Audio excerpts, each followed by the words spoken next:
Welcome to our series on learning, writing, and getting published with New York Times bestselling author of fiction and nonfiction, George Galdorisi.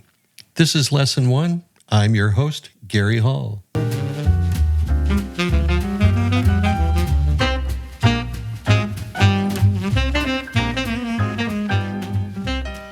I met with George in his Coronado home, where we discussed his latest book and the process of writing. Right then and there, we decided to do a 6-episode series to help aspiring authors learn, write, and get published. Let's join George now.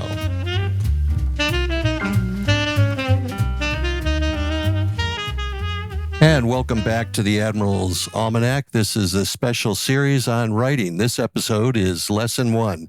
I'm your host, Gary Hall, and I'm here in beautiful Coronado, California with George Galdorisi. George is a colleague, friend, and mentor, and a New York Times best-selling author. George, always giving back, has written with fellow author Kevin MacDonald, Brave Ship Writers Share Their Secrets, available on Amazon. And also, we covered that in a previous episode. Good morning, George, and thank you for hosting me in your home for this kickoff of a series on writing and getting published. Yeah, Gary, thanks for making the trip to Coronado and delighted to be on the show. And like I said, without getting all misty-eyed about it, I've had a lot of mentoring along the way. So this is a chance to pay it forward and help both beginning and emerging and even accomplished writers. Well, I appreciate, like you said, giving back, because a lot of people don't understand that military people, we're always training and preparing those that come behind us. And so we've been mentored, and so giving back is very important. Yeah, and I think, just to get this going, people sometimes think that writing is something that just a few special people do, and what people don't realize is that writing is in our DNA. If you go back to the days of our cave ancestors, when Ugg, or whatever his name was, went out to fight the saber-toothed tiger and brought the saber-toothed tiger back to the cave, he didn't just throw it in the sand and say, "Enjoy your meal." And the reason he didn't say that is they didn't have language back then. So he told about his journey with cave paintings, which survive to these days. So it's not something that just a few select people do. It's something that we all do or should do, particularly leaders trying to pass things on to others. Yeah, absolutely. We've talked about why you're doing this, because you're giving back. You've been mentored, so you're going to mentor others. What do you think our listeners, what value will they gain from tuning into this 6th series of podcasts on writing and getting published? I think without, sounding like Tony Robbins, like you can do this, I think showing people how they can make writing easy and not something that's torturous is a good thing. And talking about leaders, I think most military leaders have to be very accomplished technically.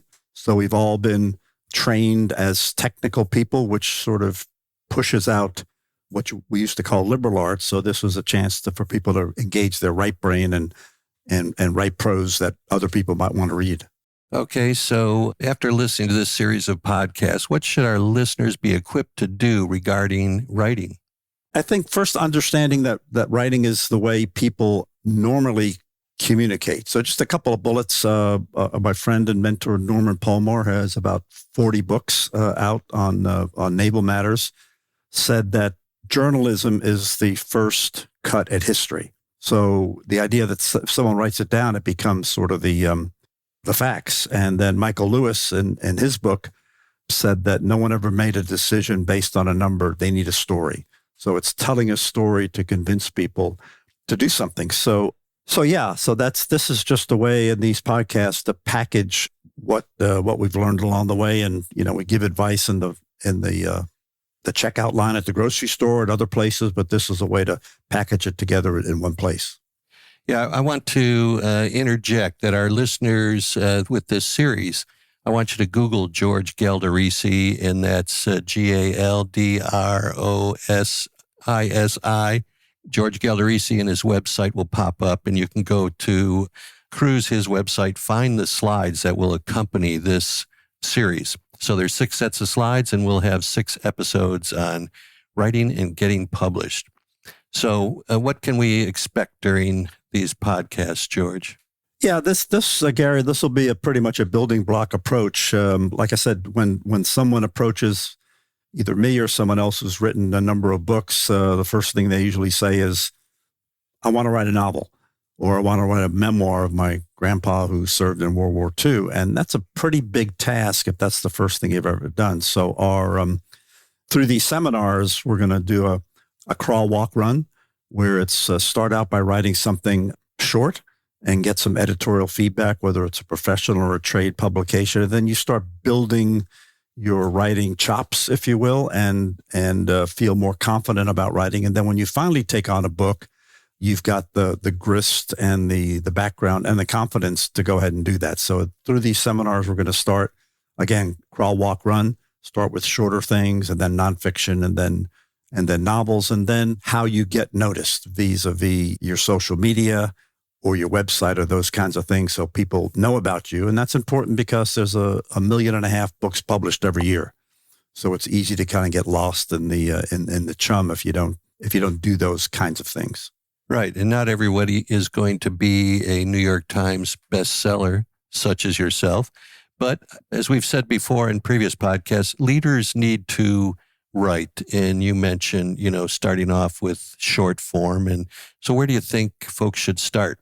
Well, without making it sound too easy, most publications, whether it's your college newsletter, whether it's your trade publications for whatever profession you're in, whether it's the professional publications that you read, they're really hungry for content.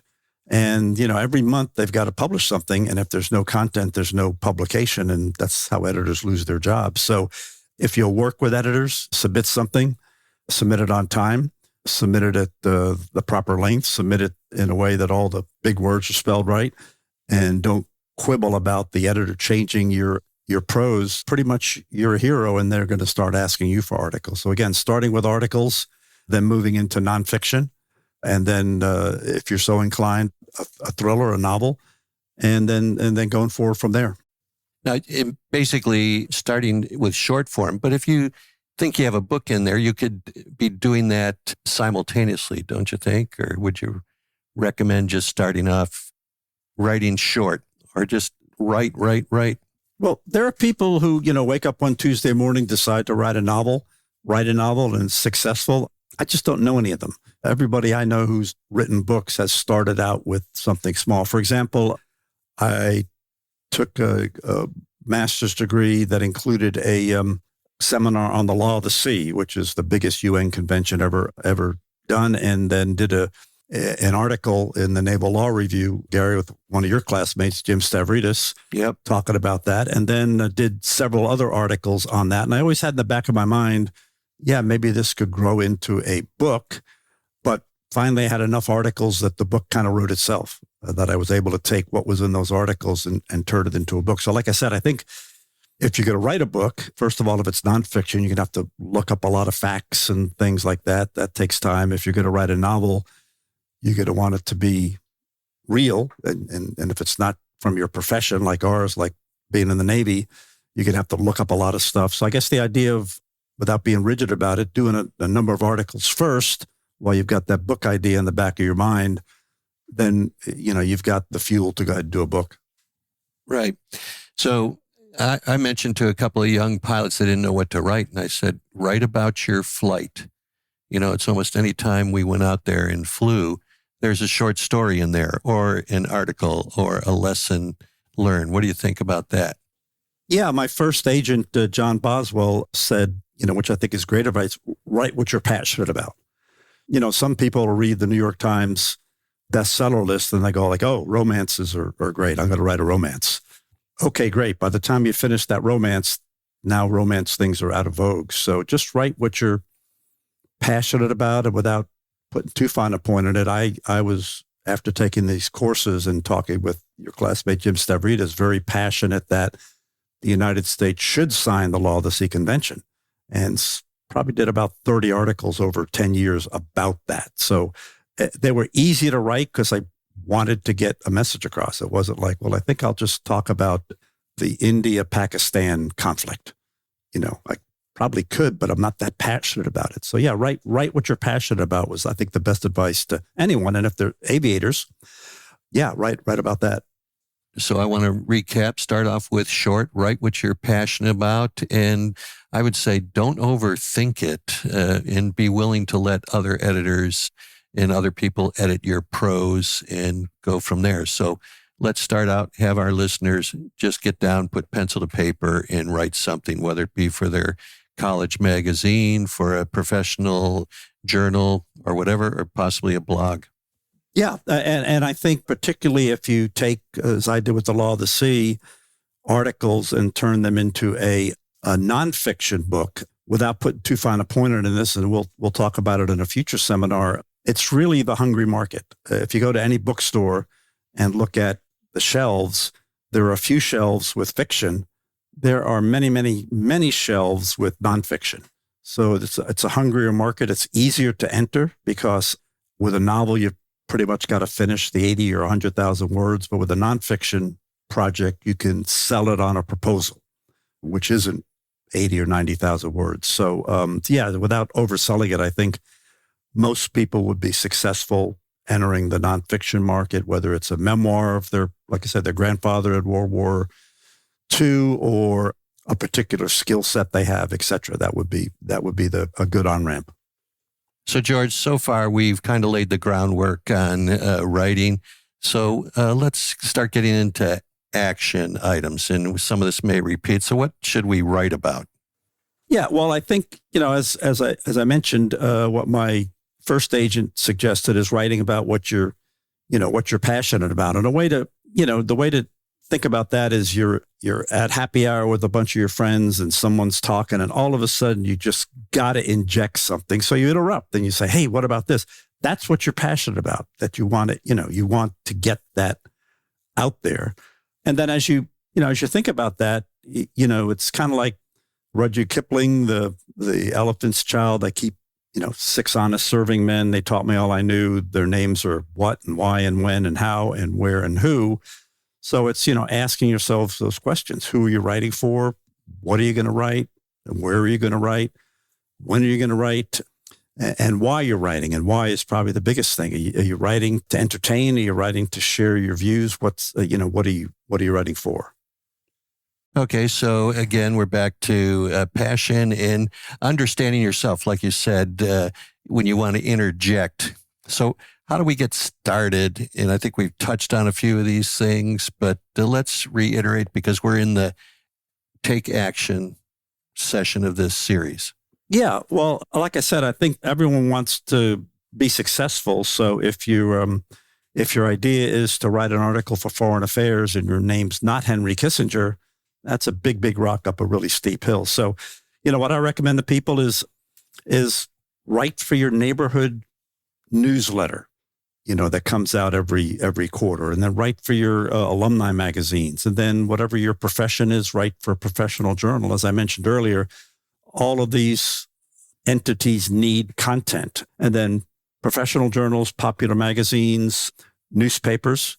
And then, again, when you've done enough of one thing, people will start seeking you out and go, hey, I'm writing a book about this, and I see that you've written a lot about this one subject area, let's say Navy destroyers. Would you do a chapter for my book? And that's only about 4,000 words, so it's not as daunting as trying to write your full book. So it's kind of a building block approach where you start small with early successes, and then you move forward from there. Okay, so once we've, like we said, talking about magazines and that, how do you submit your writing to someone? Yeah, well, if we're talking about magazines, like I said, if you're talking about passion, it should be magazines you read.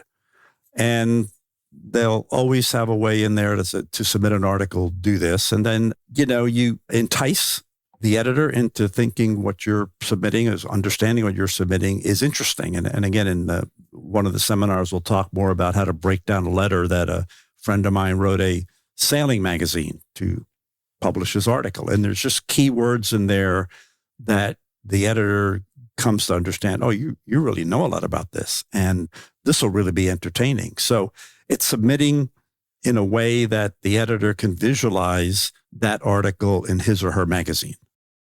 That's a great idea. And keywords are important, whether it be in your resume or in your letter of introduction. Okay, you've talked a little bit about, how to find in front of a magazine, how to submit, things of that nature. The next step, I think, wouldn't it be building relationships with editors? Yeah, and like I said, some people look at editors as mean people or the gatekeepers, but they're really there to help you. Most people who are editors love mentoring writers. As far as building relationships, the first thing is giving them a proposal that they can see in their magazine. And then most importantly is deliver on time, deliver something, that's quality. They're not there to fix your broken English. Deliver the right length, because you always ask them, how long do you want this to be? And then don't quibble when they edit your material, because they're there to make your material great. And remember, if your article is awful, people may make fun of you, but if the article is awful, the editor could get fired. So the editor has a vested interest in having your prose sing. All right. So to recap, leaders need to write. To start writing, write something short. Write something that you're passionate about. Write not for money, but for passion and interest in things that interest you, stories that you have told verbally, and then submit to magazines that require going through an editor, and then build that relationship with the editor. Have I gotten that right as far as action steps to start writing? Yeah, exactly. And as you mentioned earlier, we've got these slides on my website so people can go back and reference them. But those are the basic blocking and tackling that I think folks would want to do. I would want to mention other things that you don't really have to write for publication. I'll give you an example. When Tom Phillips and I did a book on combat search and rescue called Leave No Man Behind, we reached out to people who we knew had done heroic rescues in their careers. And we reached out to the late Admiral Bill Terry, who we know had done rescues during Vietnam and been commended for those. And he said, I'm going to send you something, and in there you'll hear about my rescue. The rest of the stuff is personal. So just take the rescue stuff. And what he sent us was a 5-volume series of books that he had written for his children, grandchildren, great-grandchildren, because no one writes letters anymore and finds them in the attic. So he went into great detail about he and his wife moved to San Diego in 19XX. They looked for a home. They found one they could afford for $230 a month, et cetera, et cetera. So if you write nothing else, leave something behind for your grandchildren and future generations so they know who you were. Exactly. I think writing for a legacy piece is important as well as any other writing you do. Like you said, nobody writes letters anymore, finds them in a shoebox. So these are the letters that my father or grandfather wrote to my mother during deployment. So yeah, journaling. Write short, write journals, and go from there. And then once you've written something, you can repurpose it. I know in my book, I read an editorial piece, and then now it's been repurposed in my book, Navigating Leadership, Making a Pact with Excellence. You can get it either at barnesandnoble.com or amazon.com. Shameless plug. Thank you.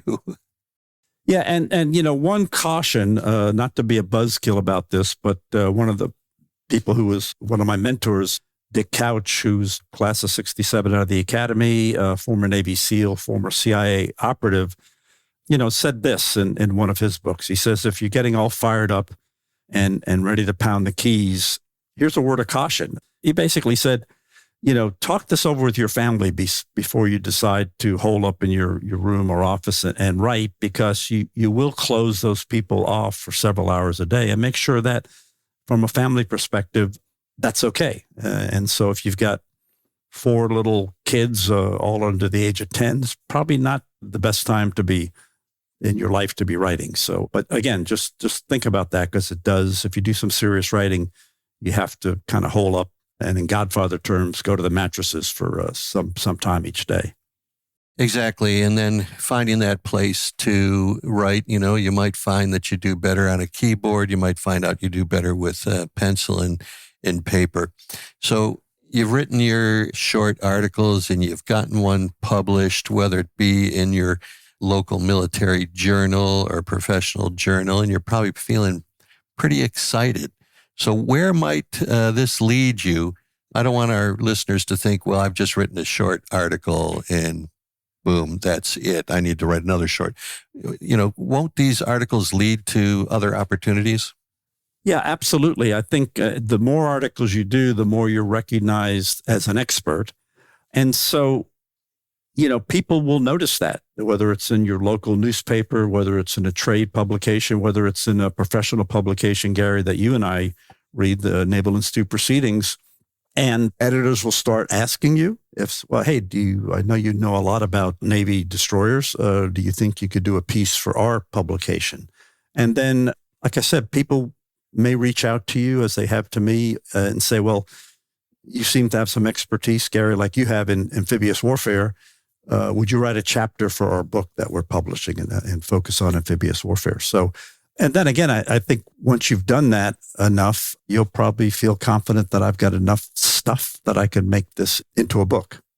Now, have you received invitations to teach or other opportunities to consult or give keynote speaks based on your writing?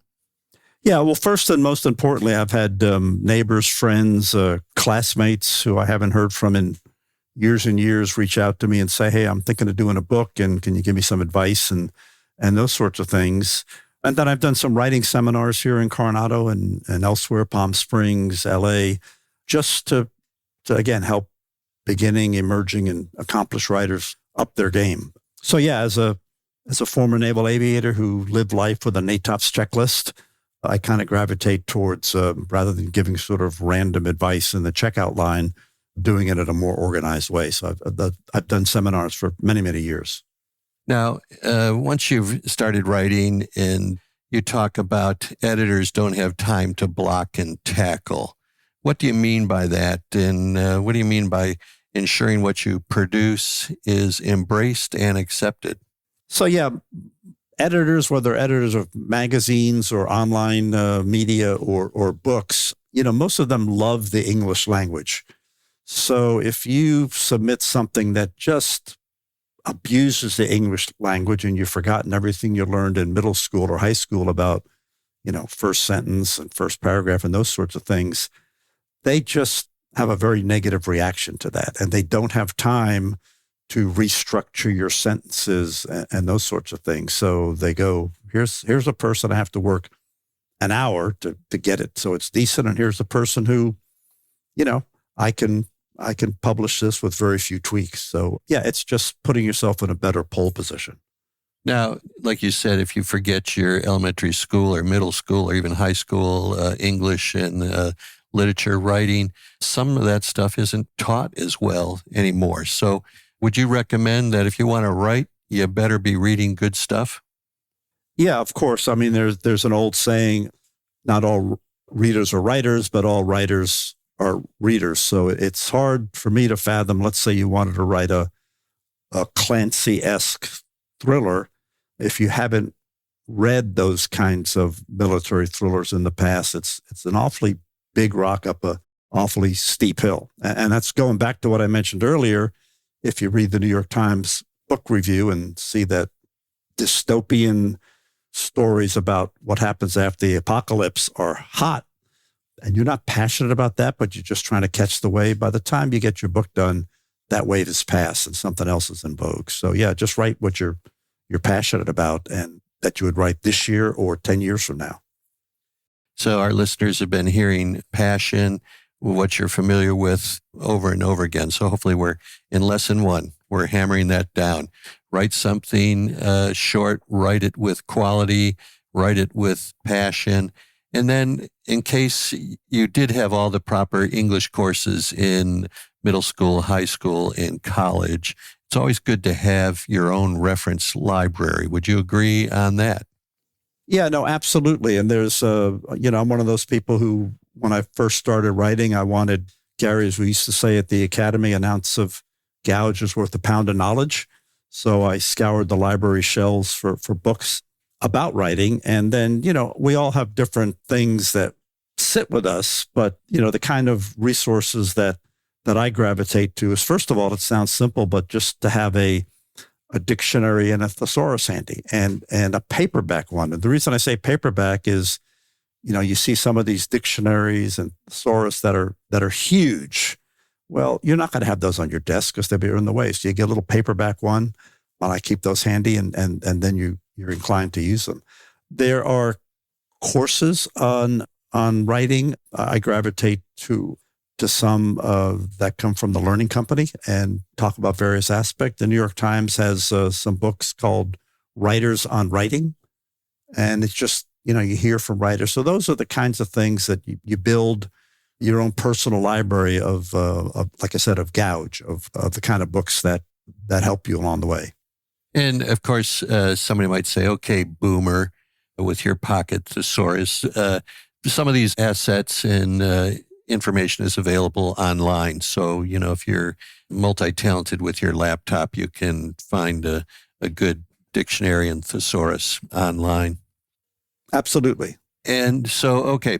So again, to repeat, write short things, write what you're passionate about, write with quality, have a library of resources that you can do to make sure that you've done the blocking and tackling so editors won't do it. And that when you write, it's going to lead to other opportunities.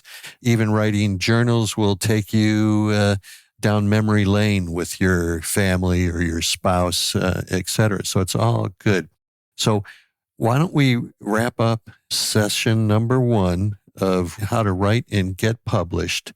And George, can you give us a summary, and then can you give us maybe some homework? Yeah, no, I sure can. So we talked about resources that you can either hold in your hand or find online. The other resource is our fellow travelers, because most of us, when we start writing, we find people who also write, and those become your beta readers. Those are people who, when you write your stuff, you can say, hey, you mind looking at this and seeing if this makes sense? Does this work for you? So I think having that community of fellow travelers that you can swap things back and forth with ideas helps an enormous amount. And then again, just to put a punctuation mark on it, I think the most important takeaway in what I'm sharing is that, writers aren't these very special, select people. They're people who decide they have something they want to share by way of a narrative, and then they find a way to put that down on prose and then share it as widely as possible, whether that's in an article, whether that's online, and whether it's a book or something like that. It's what we do. It's in our DNA as humans. Absolutely. So for our listeners, I want you to Google George Galdorisi. Once you Google George Galdorisi, it'll bring you right to his website, and that is www.georgegaldorisi.com. And Galdorisi is spelled Galdorisi, and that's georgegaldorisi.com. There you can click on services and see navigate to the presentation. So there's 6 sets of slides that will go on this series, and you can listen to this, go through the slides, write your first piece. And again, writing is a skill. The more you do it, the better you're going to get at it. And if you're a professional, you're going to need to write good letters, good recommendations, good pieces like, whether it be even PowerPoint, but the better you write, the better your English, the better your grammar, the better you're going to do in your occupation. So, George, any final words for this first lesson on writing to get published? No, Gary, I need to put a punctuation mark on what you said, that there's a lot of material on my website. First, the seminars that Gary mentioned, and then also on my blog, I put writing tips, and there are things I read in New York Times or the Atlantic or somewhere like that I read that and I go, gosh, this is helpful. And it helps me, and then I share it on the blog. And so there's plenty of writing tips there people can mine. Awesome. So again, this has been episode 1 of the series, How to Write and Get Published. And also, you can go to my website, www.admiralsalmanac.com. And on that website, in the lower right-hand corner is a microphone. Click on that and send us a voicemail, and you may appear in a future episode with your questions. So until we meet again, here's wishing you a happy voyage home. Thank you for joining George Galdorisi and me in this 6-episode series on learning, writing, and getting published. Follow the Admiral's Almanac on Apple Podcasts or wherever quality podcasts are available. You just finished episode 1 in this series. Look for our next episode for lesson 2, where we go into greater depth.